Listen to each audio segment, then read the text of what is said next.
previous live, I tried to go on live when I was in my car, but it wouldn't let me. So I had to log off. But nevertheless, I am back with something that I think is really just beneficial, just with the whole year that we have experienced. It's been a lot, to say the least. It's been the most, as I was driving back home, I was thinking about it's been the most strangest time that as of yet, that I can remember.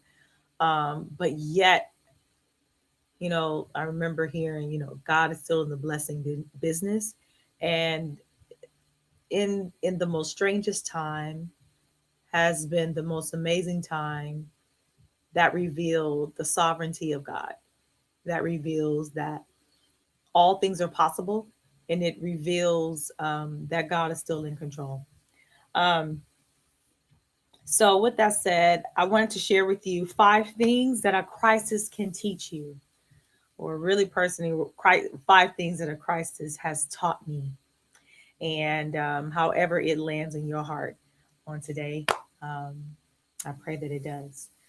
So, step number one, or thing number one, what it has taught me is that it is not in your control.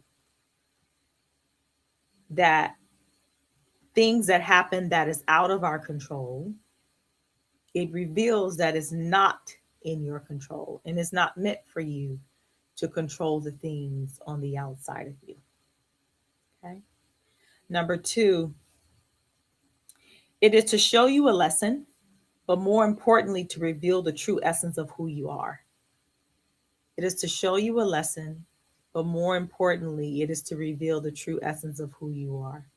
And I remember hearing the word lesson, as it really came from my understanding when I used to hear growing up, learn your lesson. It really came from a pessimistic standpoint, as if you were a bad person. But as I evolved, I found that that is really not true. That if you may think that God is punishing you, it's not.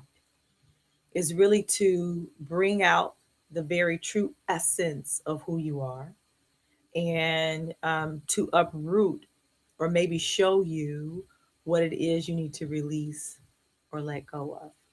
I know for me, um, personally, I remember living my life with so much anxiety. My heart was racing all the time. I was always just stressed out, just trying to juggle everything, control everything, fix everything. And I remember just whenever like a current would go this way, I found myself going that way. Whenever a current would go this way, I found myself, trying to fix that. And then, then this would happen and I would run over here and try to fix this, or this would happen and I would jump over here. So I found myself trying to juggle every crisis, every problem, every situation.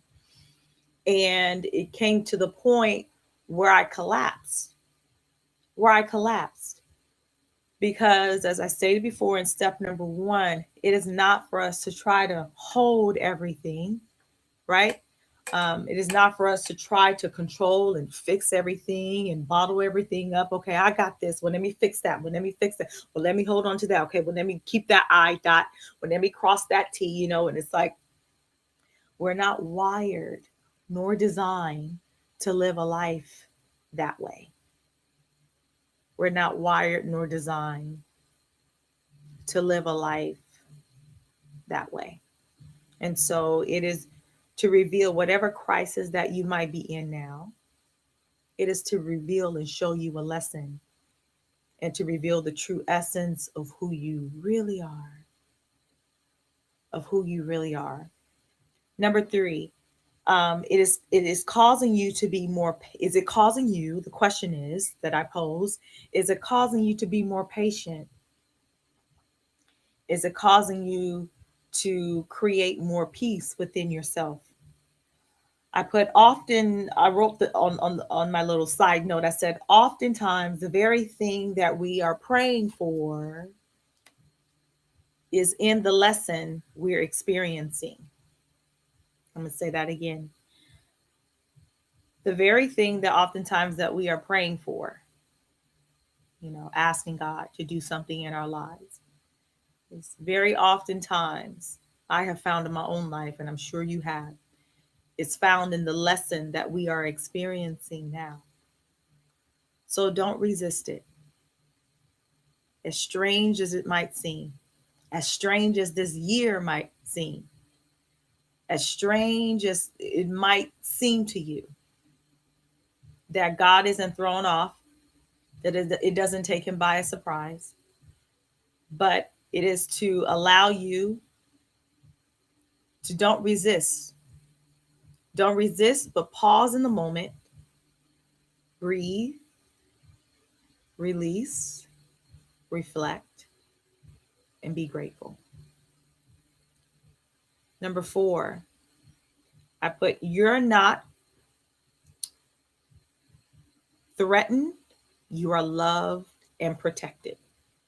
You are not threatened, you are loved and protected. When I think of the word crisis, or when you think of the word crisis, what comes to mind? When I think of the word crisis, I think of something that startles me, or something that intimidates me, or something that would may cause anxiety or like, right? And so when I think of crisis, now that my whole life has transformed for the better, when I think of it, I understand now that what God was trying to show me in the midst of my crisis was that what is real cannot be threatened nor destroyed. Fear oftentimes feels threatened and it wants to rise up to protect you, right? To protect itself. But in truth, you are loved and you're protected. You can even speak that over your own heart, over your own mind, and over your own soul. I am loved and I am protected. Number 5, and last but not least, pause and show gratitude. Pause and show gratitude. The more you allow your mind to wander, you know, the more you allow it to wander instead of willing it back, willing it back in, the more you allow your mind to wander on the things to worry about, the more of the things you worry about. So in a nutshell, what you focus on expands, right? Remember Wayne Dyer was saying that. What you focus on expands. And so the greatest thing you could ever do in a crisis is to show gratitude. Is to pause and show gratitude. When you show gratitude, you find out more things to be grateful for. And so always know, before I end today, always know that a crisis is to always reveal the true essence of who you are. A crisis also reveals that what is real can truly not be threatened nor destroyed.